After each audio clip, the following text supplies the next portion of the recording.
She said.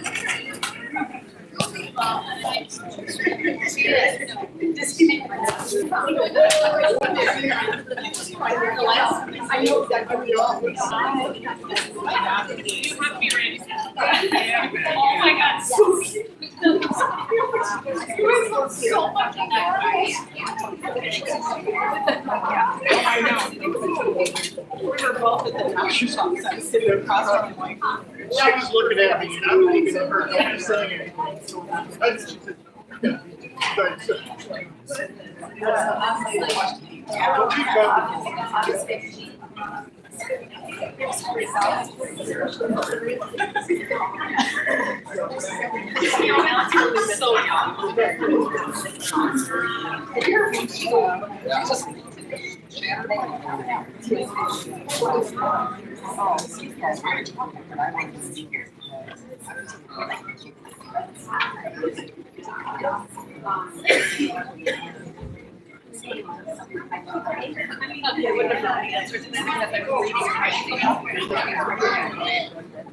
So if any from this thing that he's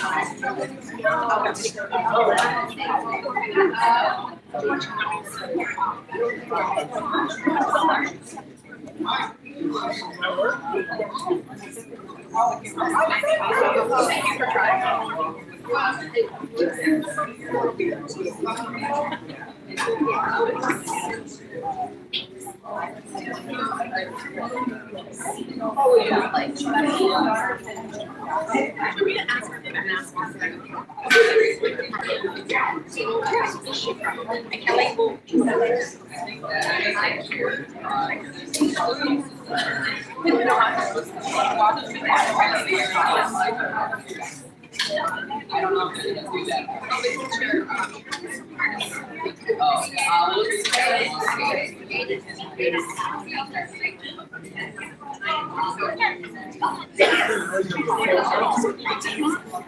Yeah, maybe you're right.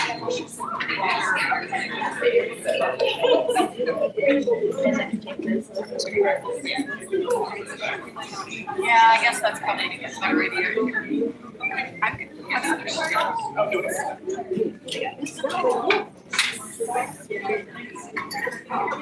Go by Sissy.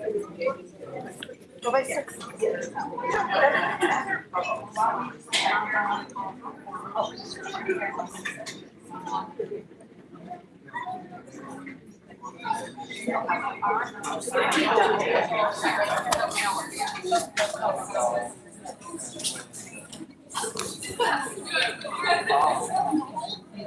I think we're okay. I think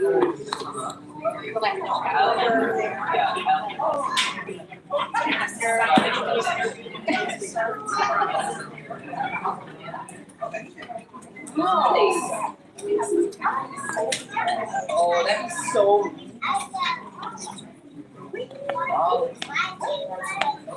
She's gonna go run around. It's like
I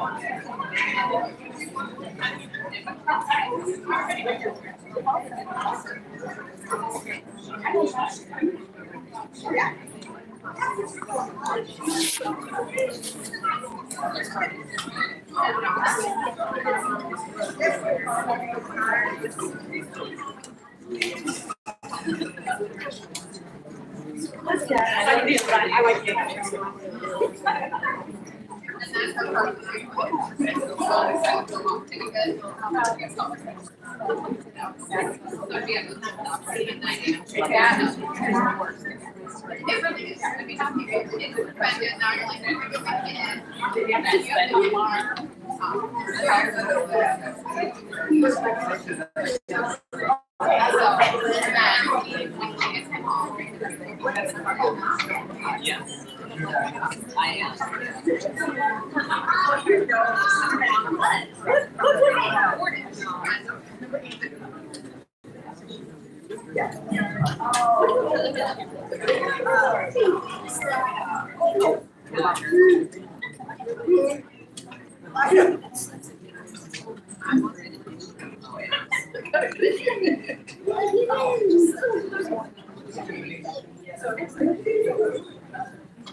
I had a hunch you might be here.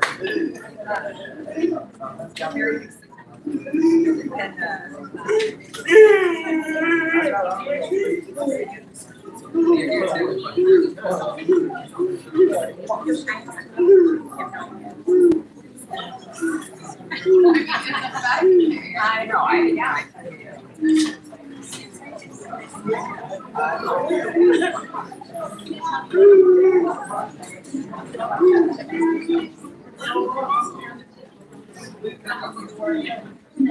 Just one day I look at the log. There's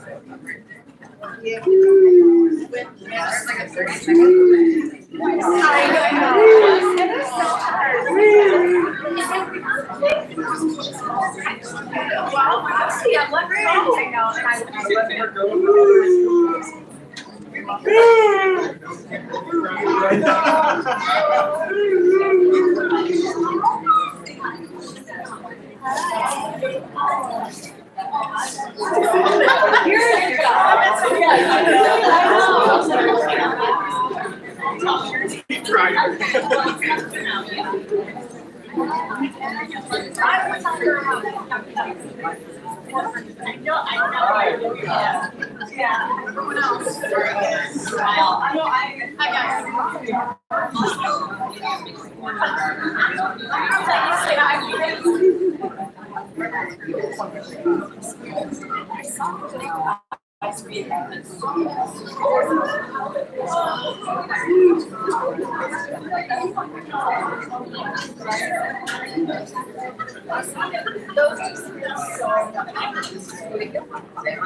We'll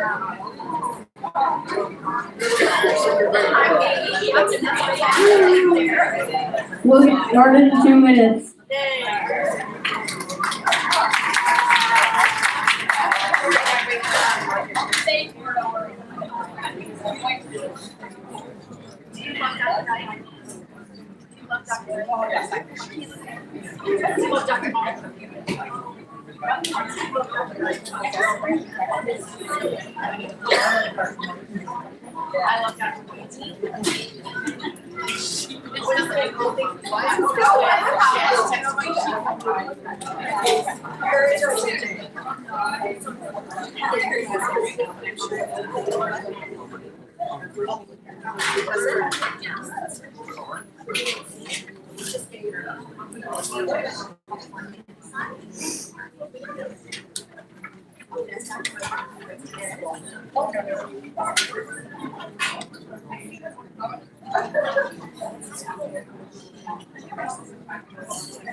Hi, everybody.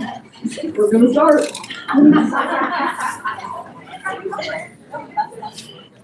Introducing my mom, Justine Bunka.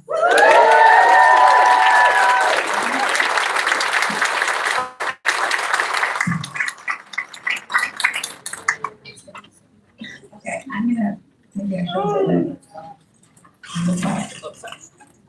All right. Hi, everyone. My name is Justine Bunka. I'm a general pediatrician. I'm so happy to see everyone here in support of the community. It's pretty amazing that this room is full. I did not expect that. So I want to start by telling you the story of events that led me to be standing here in front of you today. As many of you are aware, my colleague, Dr. Dyke, and I were fired on January 29th, 2025. This happened abruptly and unexpectedly. I was given the reason: you just don't fit in anymore. You don't fit our culture. My questions went unanswered, and I'm only left to assume that it was because I was reprimanded for speaking out about changes to procedures that impact patient care. On Thursday, June 27th, 2024, the pediatricians were informed that we would have to see more patients during our shifts without any additional help. This change would reduce the time we can spend with each patient. Caring for patients is the most important part of our job, but we're already strained with phone calls, messages, charting, and fighting with insurance companies. Then, on September 4th, 2024, we were told that we would no longer be able to round on our newborn patients in the hospital. Starting relationships with families in the hospital after birth is when we gain trust and understanding with our patients and our families. I organized with my coworkers at Rambling Road to speak out against these changes. But when I did, I was called unprofessional. As a result of the new policies, our patients born in the hospital were transferred to an already understaffed newborn hospital group, increasing their patient load by 30 to 50% each day. We adjusted our already packed schedules to fit in more patients each day. Dr. Dyke and I continued to give the best care we could while seeing 20 to 30 patients per day, many with complex and chronic medical problems.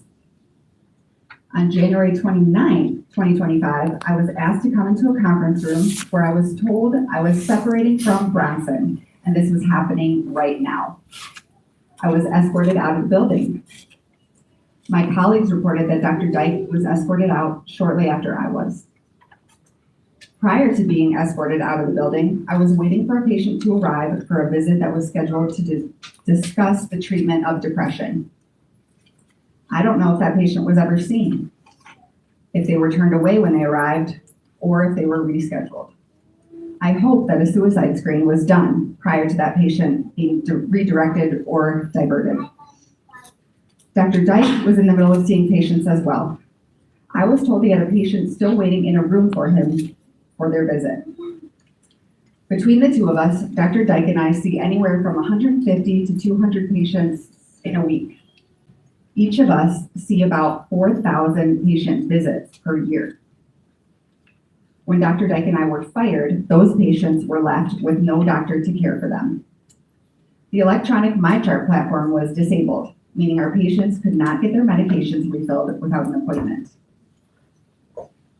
I'm so grateful so many people have stood by me and given me their support the past 3 weeks. I'm delighted that we have over 3,700 signatures on the petition to reinstate me and Dr. Dyke.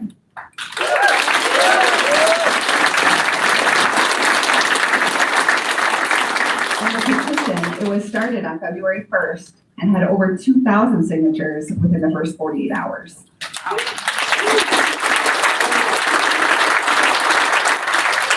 This shows me that the community loves taking care of me as much as I love taking care of them. It is that very reason that I'm asking Bronson to give me my job back. I love taking care of the children and families in the Kalamazoo area. These are relationships that cannot be replaced and should not be taken for granted, especially in a time when primary care doctors are already in short supply. Thank you for listening to my story. I will be answering questions after we hear from a few other members of the community. And now, at this time, I'd like to introduce our next speaker, Dr. Leah Gugino.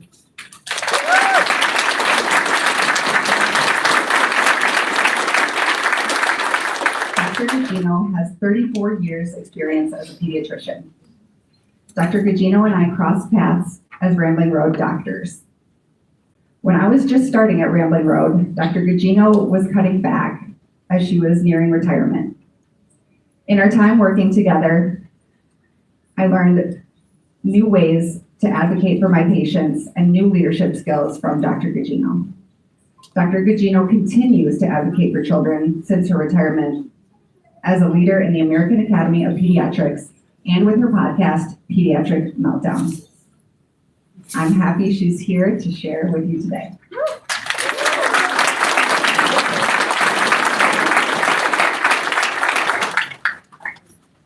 Hi, it's because of all of you that we have the jobs that we have, and all the kids that are here, what makes our day joyful, even when the problems are hard. I am speaking here on my own behalf, not on behalf of any organization. I came to Kalamazoo in 1982, so yes, the gray hairs, as a medical student. I'd never been to Kalamazoo before, and I'm not sure I ever even heard of it. But it was a lottery system of where we would go when I was in medical school, and I had the good fortune to come to Kalamazoo. I did my pediatric residency here. I was a chief resident. And in 1988, I joined Rambling Road Pediatrics, which at that time was a private practice. There were 5 physicians, and I was the first woman to be in that practice.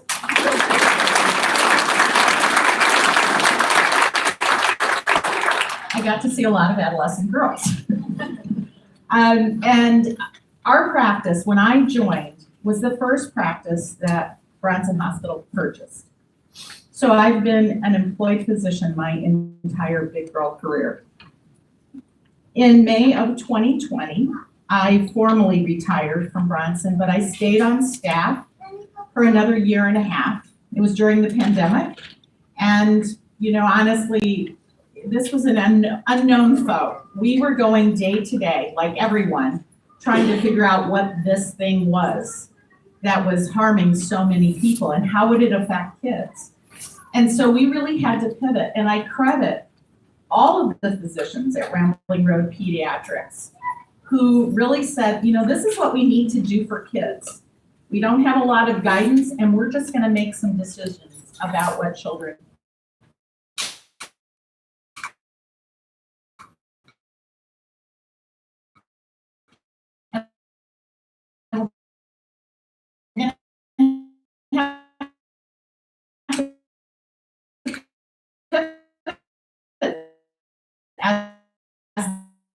this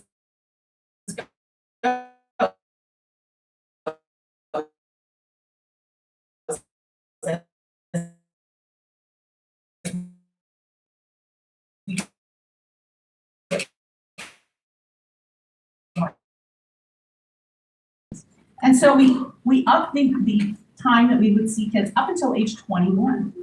And that was a clinical decision that the pediatricians made for what we felt was best for kids and what they needed and asked for from us. Some of my patients didn't want to leave. I also didn't always want to let them go. Some maybe.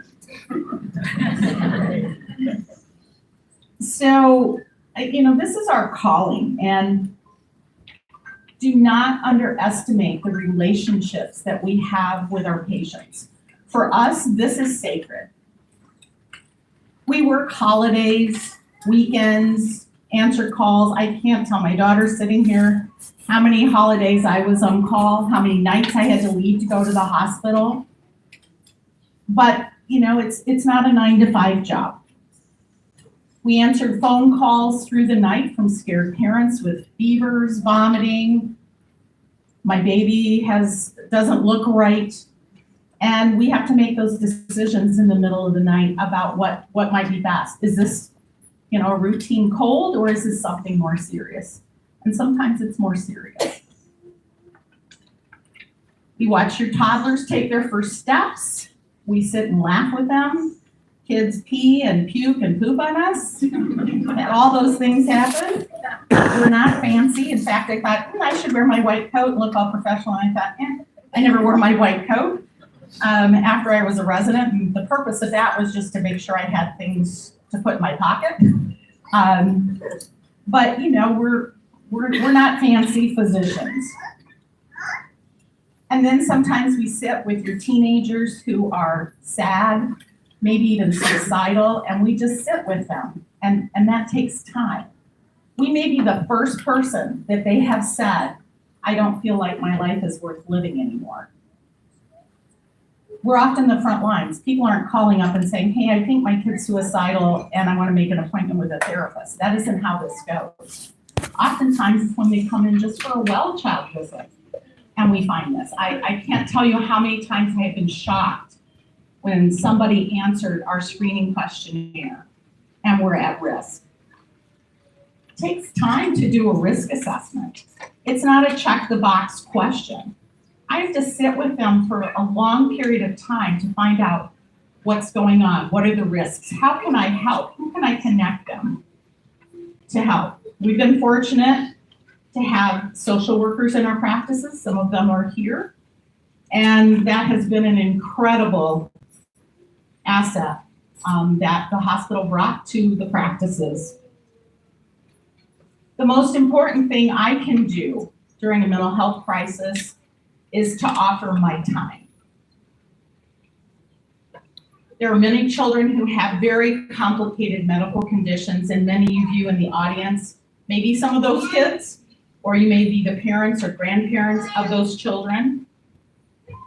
They may have G-tubes, tracheostomies, home health care, maybe they have IEPs, complicated medical regimens, maybe they have complex psychiatric medication regimens, and the pediatricians are managing those because we have very little access to child psychiatry. So we're it. And we step up because the kids need us to do that. These appointments can't be rushed. As pediatricians, we don't generate a lot of revenue. We don't do procedures. My tools are my stethoscope and my otoscope. What we offer is our expertise in child development, behavioral health, and pediatric illnesses. We care about access to care for all kids, but that often means that we have to see fewer because of the time that we need to do our job well. Without the autonomy to make these decisions about time and accessibility, we are rendered overwhelmed and frustrated. Pediatric clinicians should be the drivers of our clinical work and where we can best serve the needs of our kids and families. It's what we train for.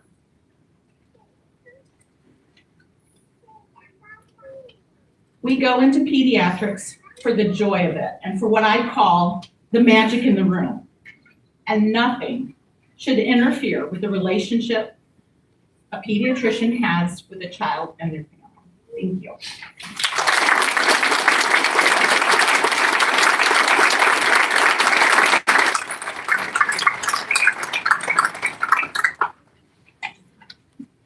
Thank you, Dr. Pacino. So our next speaker, I'm not sure if they made it today. The next speaker was supposed to be Alexis Hawkins, who is going to speak. Oh, you're there. Oh, can you come on up? We're ready for you.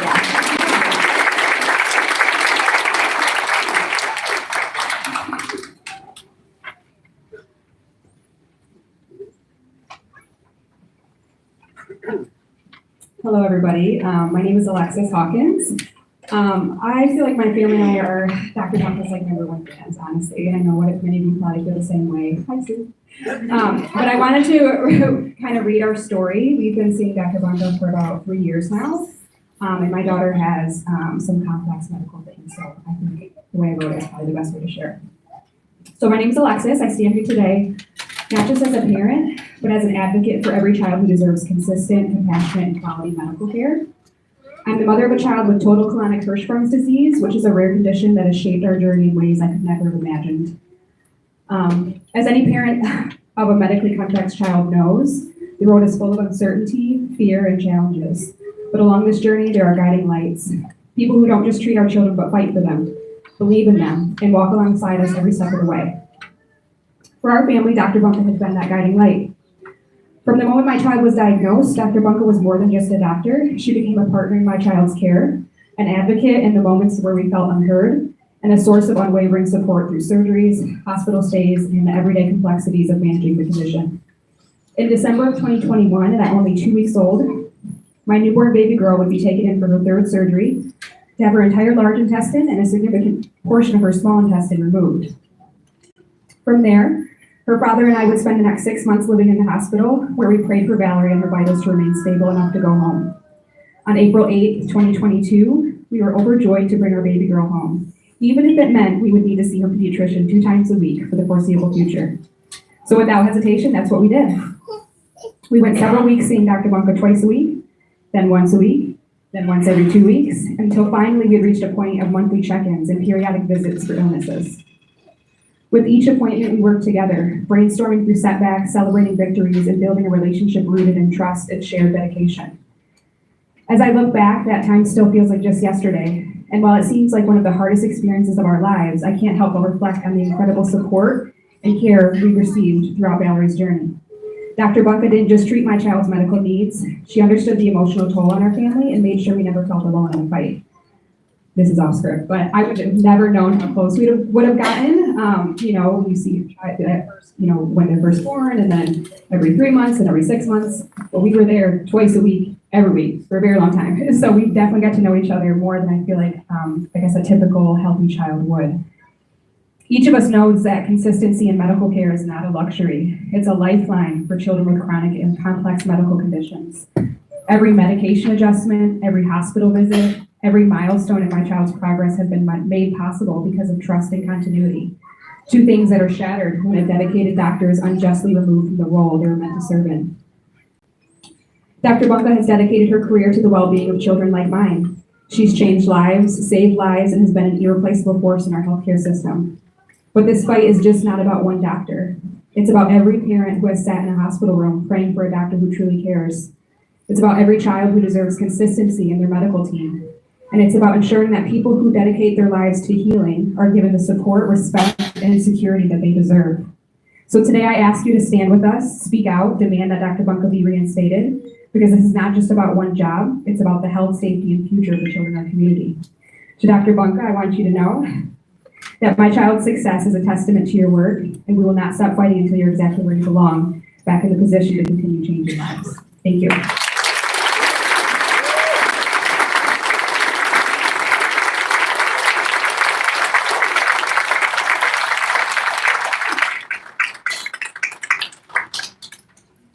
Our next speaker is another parent who'd like to share their story. Please welcome Stephanie.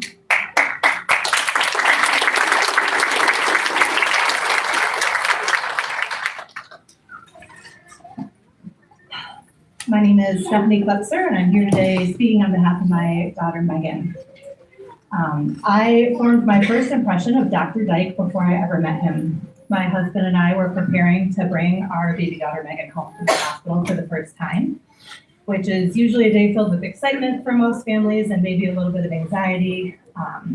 We had gone through this with our older daughter before, but this time was a lot different because we were bringing Megan home after spending the first 5 weeks of her life in the hospital. Following a healthy pregnancy and an uneventful labor and delivery, Megan was born on July 5th, 2018 at Bronson Hospital. Although appearing very healthy and showing no signs of distress, at 24 hours old, she failed her critical congenital heart disease screening. And the next 12 hours at the hospital were a whirlwind of doctors and nurses assessing Megan, a night spent in the NICU for monitoring, an early morning echocardiogram, and then finally confirmation that she did in fact have a rare heart defect known as hypoplastic left heart syndrome. We were promptly transferred to U of M, where Megan had her first open heart surgery at 1 week old. The days and the weeks following that surgery were a blur, lots of ups and downs and complications, often feeling like one step forward and 2 steps back.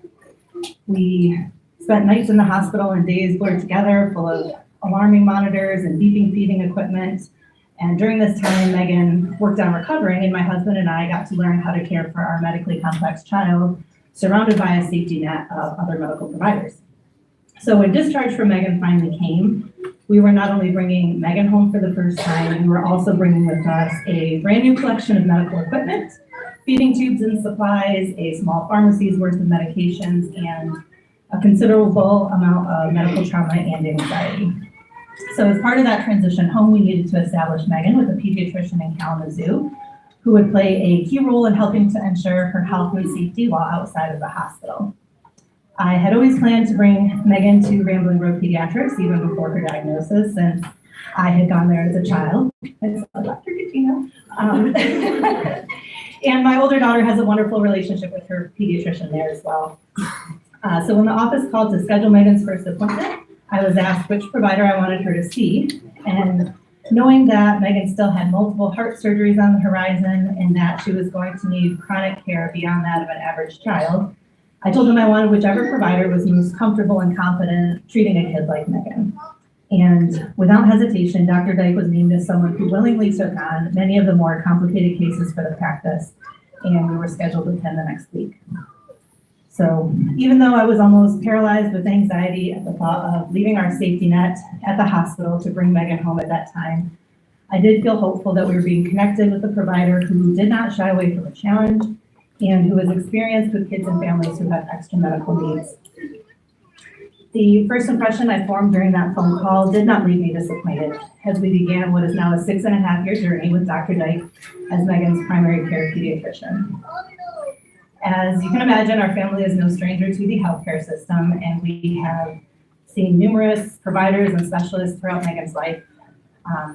We've had some truly outstanding care, and we've also been the recipients of suboptimal care in some cases. And knowing all of that, I can say definitively that Dr. Dyke has proven himself to be an experienced and competent provider who goes above and beyond to provide exceptional care to his patients and to their families.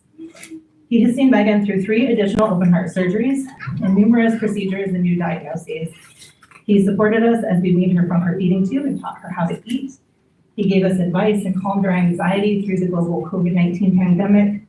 He patiently worked with Megan to earn her trust as she grew older and began to fear healthcare providers in medical settings. He cheered us on through each milestone and celebrated with us when Megan was able to start school. And during all this time, not only did Dr. Dyke care for Megan, but he also cared for me as a terrified mother to a medically complex child. He provided reassurance, support, and guidance when I felt overwhelmed. He was always willing to squeeze Megan into his busy schedule, knowing how much I appreciated seeing someone who was so familiar with her long history. He proactively reached out after sick visits just to make sure Megan was doing all right. And he was never too busy to answer my laundry list of questions or to spend an extra minute with Megan just to put my mind at ease and ensure I felt comfortable.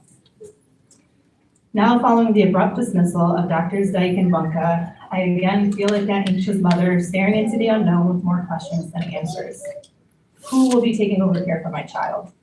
How can we even begin to replace the relationship and trust we built with Dr. Dyke over the last 6.5 years? What if Megan needs immediate care right now and there's no one available who knows her long and complicated history? I share these fears not as a slight to any of the other exceptional providers at Rambling Road who are no doubt going above and beyond to fill the gaps in care left by these vacancies, but rather to highlight how deep a loss is being felt by families and patients who have grown to know and love Dr. Dyke and Bunka. Communications from Bronson have noted increased patient access and decreased wait times as a primary reason for changes in the practice. I do not understand how dismissing 2 experienced providers from an already busy office will serve to decrease wait times. And as I continue to mourn the loss of Dr. Dyke as a trusted provider and advocate for Megan, I have to question what care patients are gaining access to, and if it comes close to replacing what families like ours are losing. I implore the administration of Bronson to consider the impact of the loss of Dr. Dyke and Dr. Bunka on patients, families, and our community, and to evaluate alternative strategies that would allow these beloved physicians to continue to provide the care their patients and families rely on deeply. Thanks.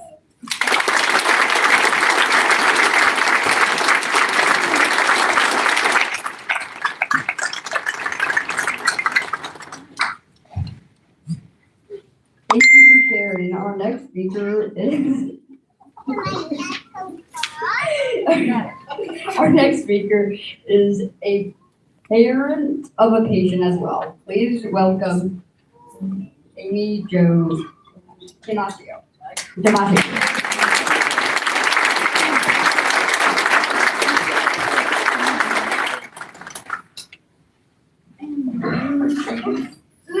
Do you know who my kid is? Do you know, Julia, you know Roxy, right?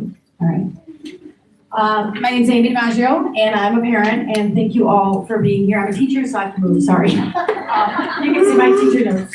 You can hear Ruby back there. She talks as much as I do. Rubes, can you say hi? So my name's Amy. That's my daughter, Ruby Jo.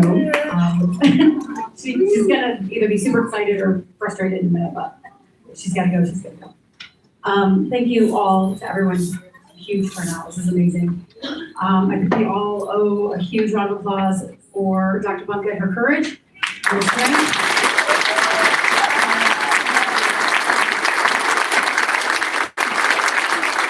I gotta tell you, Stephanie and Alexis, thank you for speaking. When you're a mom of a kid with any sort of unique, complex need at all, in any way, you immediately become a part of a club you didn't want to be part of. You never wanted to be part of that club, but right away, as moms, you get it. So Stephanie, you said all the right things. Like, I mean, you don't need a doctor of medicine and a medical degree and all these other things to understand or to question why would reducing 2 of the best physicians possible, how could that increase care? How could that improve anything? And I'm not a math major, but that doesn't just seem to make sense at all. So I'm here. I was given 3 to 5 minutes. Any of you who know me know I can talk for 30 to 50, but I really want to say thank you to the parents who've spoken and to those of you who are here today. If you were a patient or a parent or a family of Dr. Bunka, please raise your hand. If you only had incredible positive experiences with Dr. Bunka, please raise your hand. If you were a patient or a family, parent, caregiver, all the things that were families or villages of Dr. Dyke, please raise your hand. If you specifically knew and knew that Dr. Dyke was recommended and he was the one before you had your kids or when you had your kids, and you really tried to see him over the past 20 years, please raise your hand. Look around the room, that's a lot. That man was the culture. Dr. Gugino, Dr. Reddy, Dr. Dyke, they built that practice, they built that compassion, they built that time and that expertise. I've been a high school teacher and a counselor here in the community for 30 years, and I see Dr. Gugino's name on so many reports for our students who need extra time or extra care. And she's right, our students tell their teaching professionals, their teaching staff and their medical professionals things that they wouldn't always say to their parents. We need a village. So We're all here for one reason. We're all here for kids, right? This is a community. This is pediatrics, sure. So we all have that in common. We're here for pediatric medicine, for our children. Sometimes in pediatrics, there are some controversies. Vaccinations, immunizations, COVID, developmental milestones, medication, behavioral stuff, those are all controversial things. What's not a controversy, what's not a question, what's not any gray area at all is a trusting, loving, caring relationship with a physician that you build over time, that physician knows you and knows you as a parent. I think, Stephanie, you said that. These physicians help us as moms and dads and family members, not just Ruby. I mean, Ruby loves him, great. He walks in and he's got that high-pitched voice and he's like, well, and hi, Ruby, and Ruby loves him. But he built a trusting relationship with me and Ruby's dad, Nick, and our family. And he let my mom, Nana, the caregiver, come in for 17 years. 17 years we've been with Dr. Dyke. That's longer than most coaches or teachers or youth pastors or I don't even know family members even. And that is a caring, loving, experienced medical provider. All of his accolades, all of his lists, you've seen him. Oh, by the way, he also is the only one who has any experience with most complicated children and unique special needs in the community. He also has taken care of families and children from refugee families. He's done excellent work in schools in the community. He represents our underrepresented, our vulnerable population of kids. There's not one negative bad word about this man in the world. There's no dirt on him. When I heard that he wasn't taking patients, I thought, he'll take Ruby, of course. He's got to keep rooms, right? Like 17 years. I didn't get a phone call from Bronson. Fine, I know they have a lot of patients. I know the staff is working diligently. I got a MyChart message. I got a generic letter. I still haven't been assigned a pediatrician or a physician. I'm hoping Dr. Reddy will take us, but if I didn't have Sue Hubbard here, who, by the way, big huge round of applause for Sue. And all of the staff there who are short-staffed, underworked, and now grieving the loss of their person. I don't know if you know this, but Dr. Dyke hired in some of the physicians who ultimately made the decision that he wasn't a part of the culture. Dr. Dyke hired in those physicians, coached them, mentored them. He was their advocate. When you get older in your career, I'm at the bell curve of my career. My colleague and I have been teaching 30 years. Meh. What are they going to fire me? In school, I got a contract at union. What are they going to fire? Oh my God, they fired him. How can you fire someone who's done nothing but champion for your kids and your family? Because he was speaking out and helping his other physicians, younger staff coming in who are afraid to speak out. That intimidation is real. So Bronson, what is it? If there's another justifiable reason, what is it? Where is it? If there's something to say, then say it. But this double speak about reducing patient time and that stuff, well, that doesn't sound valid to begin with. And second of all, that only speaks of money and numbers. Is that the culture Bronson wants now? Because money and numbers are the thing. And I gotta tell you, this isn't my quote, but somebody, when I was talking with Dr. Dyke on the phone a couple times, he's so humble. He would never, ever pat himself on the back, but he said, he was walked out like a criminal while his patients were in the practice. Walked out on a Wednesday. They weren't put on a plan of assistance, weren't put on a performance plan, no measures, no metrics that you have to meet this or this. There were no numbers. I'm correct? Okay. So just walked out. So he even said, whoever the people were, we're going to hopefully give you some names later so you can call to action and do some things. But they said, no, this has nothing to do with your patient care. You don't have any negative reports or any concerns. It has nothing to do with patient care. It has to do with that you don't fit the culture. Dr. Dyke created that culture. He created that culture. Dr. Did you create that culture? And I don't want to know that culture anymore, but Ruby, back there holding her other beloved physician's hand, Dr. Michaeline Mon, which, by the way, some of you might know. Ruby's back there holding her physician's hand. Look at her. She's holding her physician's hand. She has been with Dr. Dyke for 17 years. And Dr. Mike and Angie, her PT. Fine, Ruby's resilient. She's a fighter. She'll survive. But this parent emotional toll Like this sense of betrayal and loss that I feel, this sense of, as a mom now, it's already hard enough, now I gotta go and do all this again? Gaps in care, complex medical history, retelling the whole thing again? Behavioral and emotional things. He knows, Dr. Dyke knows Ruby better than I do. He knows her medication, he knows what she really is capable of, because I just wear my mom glasses sometimes. This coordination of care, thank God Sue's there, but Dr. Dyke knew all of the people and all the things that she was doing. He answered my own messages in my chart. He gave me a cell phone number when things were medically fragile. I didn't use it, but I knew it was there. He was there. He cared. He didn't care about money or dollars. Fine. I happen to be fortunate and blessed. I'm a teacher. I have good insurance. But this is the biggest, scariest thing for some of us. What I don't understand about Bronson is fine. I can find another physician. I can. But for 17 years, we've had this partnership, this family, and it's gone. And there's been no proper way of dealing with that, accounting for it, no accountability, no transparency. There's nothing positive about the way they've handled this at all. In fact, it's kind of downright disgusting, to be honest. Letters, yeah, thank you.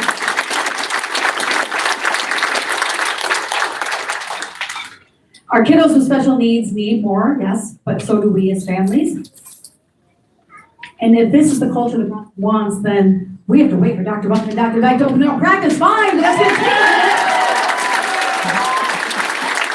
Investors out there, Dr. Dyke says, he said to me the other day, I'm not a businessman, so usually they said the biggest problem is getting your client base. I don't think we have any problems in getting your client base.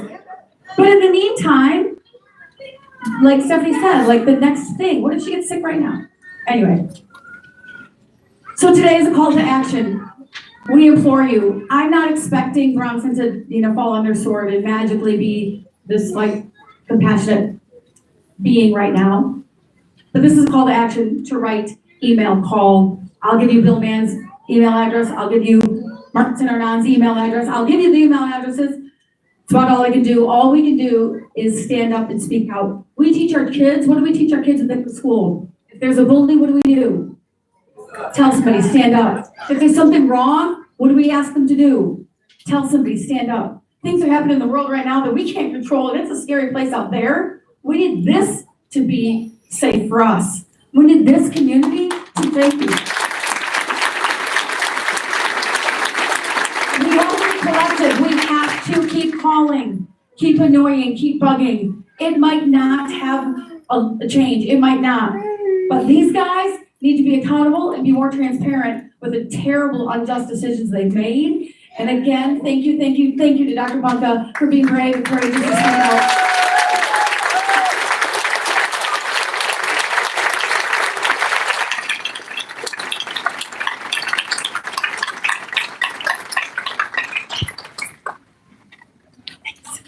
Okay, well, it's a lot. But I want to thank all of our speakers who clearly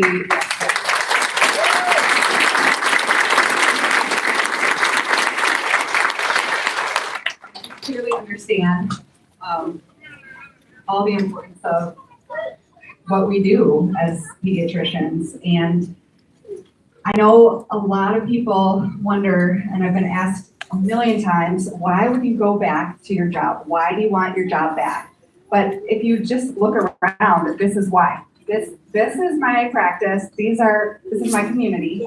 And I've been able to do a lot of good and get to know a lot of people. And I think cultures can change. It just takes brave people to stand up together and do that. We don't have a lot of other choices for where to go to get medical care in this community. And just because we don't agree with certain things that the hospital might want us to do doesn't mean that we shouldn't work together to try to improve the healthcare for everyone in this community. When we finally found you, it changed our life. I was able to not go to the appointment, so that's why I don't know you personally as well. I know Ashley raves about you and loves you. But I just want to say, and I think I can speak for everybody here, that the reason that we are here is because you were here for us first. So thank you for being here.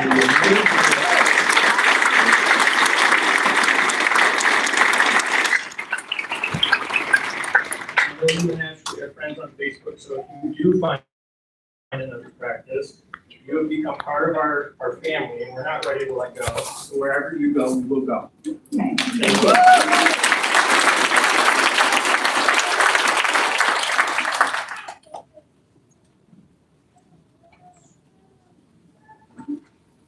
Hi, I'm also speaking on behalf of myself and not any organization. As you know, I'm a pediatrician as well. And I've been actually crying back here because I cannot imagine being asked to leave my patients. I mean, it is my family. My family's right here next to me. But we as healthcare providers in this community, that is how we do our work, particularly when we're primary care doctors. I'm sorry for being teary, but it's just, yeah. And I just want to say that there were a few comments that were saying, graduated about 30 years ago. I do understand what's going on. I probably am allowed to say things a little bit more freely. And what I would like to say is that, first off, I'm incredibly proud of you for speaking up, because as the people who are working for Bronson or physicians for Bronson it has to do with money, and it's my job to serve my community, so therefore I think it's my job to say that. And the changes that you meant, I'm nervous, but I'm just gonna say it meant organization. And I think it's important when you see something going on in your community. I'm shaking, but I'm just gonna say it. I think it's important to speak up. And I have had many people reach out to me, physicians from Bronson, who are scared, and they love their community, and they're torn between standing up for what is right for their patients and continuing to practice medicine, which they love, like they love their family care. So I just would like to applaud Dr. Bunka for being incredibly brave, for standing up for something that is going on across our whole community. I can't say out loud, but there are people who have left medicine, and I have watched them agonize over it. People who've been practicing in our community for years have left medicine because they don't have an option. And you were ushered out. They took a different option because they had other reasons but I just thank you for standing up for that. And for all of you listening, I think what you can advocate for is making sure that this is a nonprofit who is here as a nonprofit to serve you all.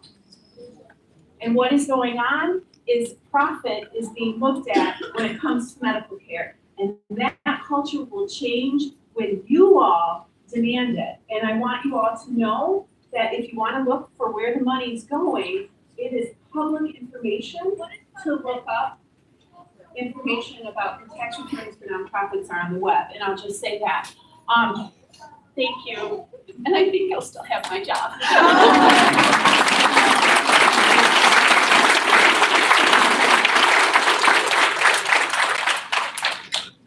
My story's a little different. I'm here because you may remember that Bronson decided it was best to cut the helicopter service. And my son-in-law was a pilot with a 2- and 3-year-old. And when he asked about severance, he was told that there was a position available for him in Indiana. Well, his wife works in Grand Rapids. So he had to go to Indiana. He worked 1 week on, 1 week off. He had to leave his 2- and 3-year-old children for a week at a time to work in Indiana. And even worse than that is the fact that our community needs a helicopter for the safety of. So you were ushered out. Personally, I want to usher out the administration that made these horrible decisions for our community. I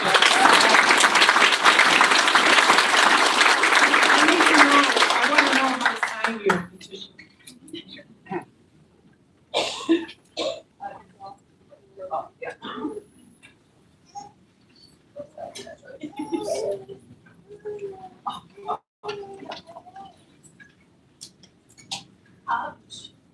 I don't want to take away from your goal of getting rehired. This is unjustifiable. I was also a provider at Bronson until about the same time. I went to HR twice for confidential employee relations meetings, and both times I was I was retaliated against afterwards. And this is happening throughout Bronson. And this is not just this situation. This is happening all over. And it is causing those that aren't leaving are afraid to talk. And the fact that they walked you in the middle of the day through your clinic, past your employees, past your patients, shows that that's the exact goal that they were looking for. They wanted everybody else to be quiet and not speak up.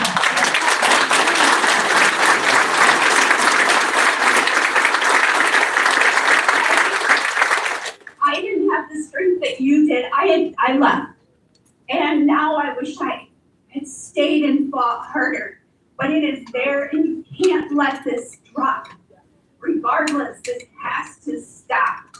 And mine was also an endowment. So it's throughout the whole system. It has to stop.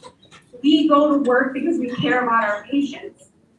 And like, I don't know, maybe several others said, there's very few options. And I was doing diabetes and I was the only person for the most part seeing diabetes patients in Eastern Calhoun County, Branch County, Hillsdale County, and Hartberry County. And I'm not there anymore. I don't mean that to sound like I am, but where are they gonna go? They've already been moved as other institutions have gotten rid of those jobs, and we can't let Bronson do this. So.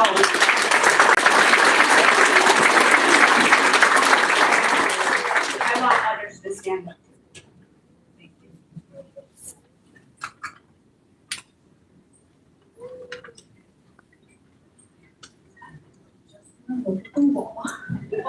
So, my husband's appendix that his appendix erupted, and we see Dr. Chapman, and how we found out Dr. Chapman was gone, I know this is awful, but long story short, Dr. Chapman just disappeared. We found out by temporary closure of his office during a life-threatening, okay?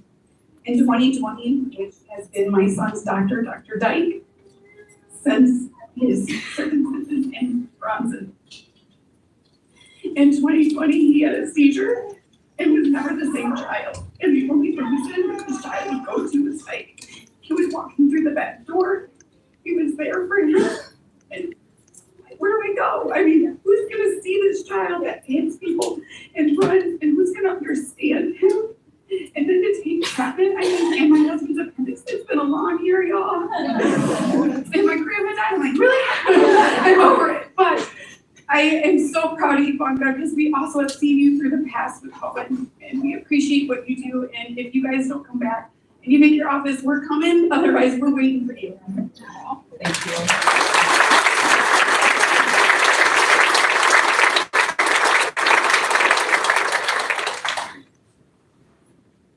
Hi, I've been a patient of Dr. Dyke's. He is my pediatrician since 1 year old.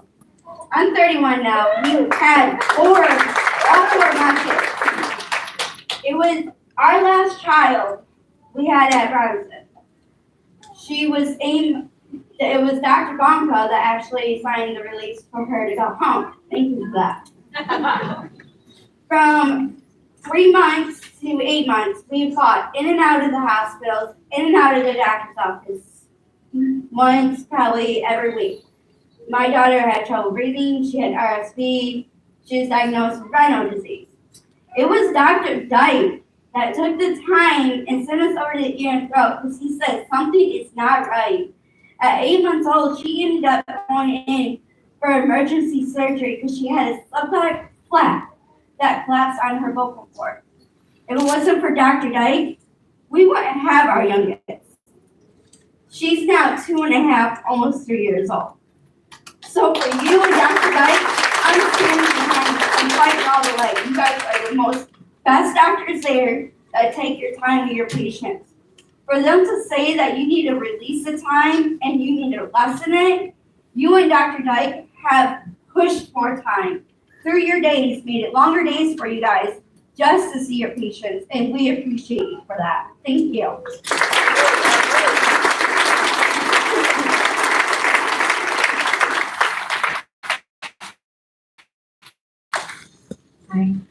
I don't have a dramatic story. My children are healthy, thankfully. But I met Dr. Knight before, when I was still pregnant. Before he could bill me to be me, he met with me when I was extremely anxious about my first child. He talked me through all the years with my 12-year-old, all of the scares with new parents and all of the questions. He was there hours after I gave birth to my son at Bronson. He walked into my room and it was him, and he circumcised my son. I couldn't have been happier to see him. I can't believe this happened. I know from other employees at Bronson that this is happening everywhere and everyone's afraid. And I can't believe that Bronson is being such a bully to the people that care for us, for this whole community, are afraid at work. When they called me and told me that you guys had left, I told them I would not be scheduling with them again. I will be waiting for wherever you guys had left. We're behind you all the way. I'm so sorry this happened.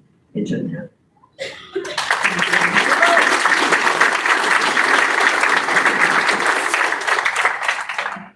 So any other burning questions? Because we're technically supposed to leave the room.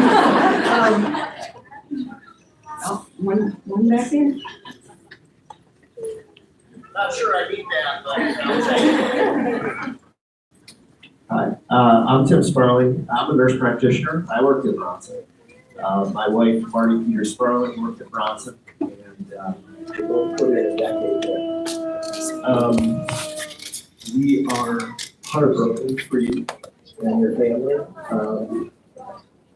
I spoke to patient relations twice now, and they asked at the end of the call if there was anything else, and I said, yes, you need to let us know what is done. I need you to be accountable for what is next.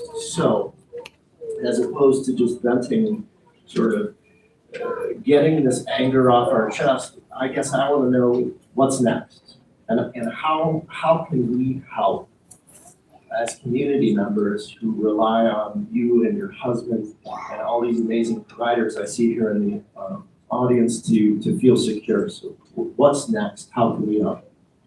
Strike. I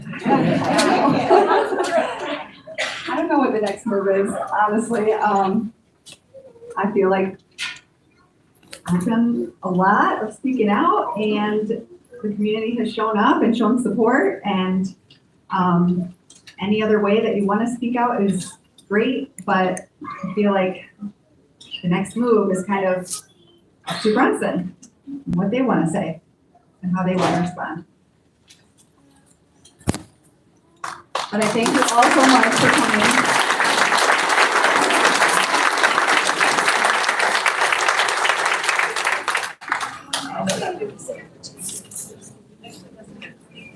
But that's it. I love all of you. Thank you so much for coming. And thank you, Jamie, for helping. If you like it, Ask what organization you work with? Oh, I'm just a YouTuber. Oh, okay. Yep. All right. Thanks, man. No problem. You in Kalamazoo or? Yeah, I've lived in Portage, back about here. Okay. Well, thanks for coming out. No problem. You can. Yeah. Do you? Who is that? What's your YouTube? This is called The One and Only Bridge. The One and Only Bridge. Yeah. Okay. Cool. I'll look for it. Okay, no problem.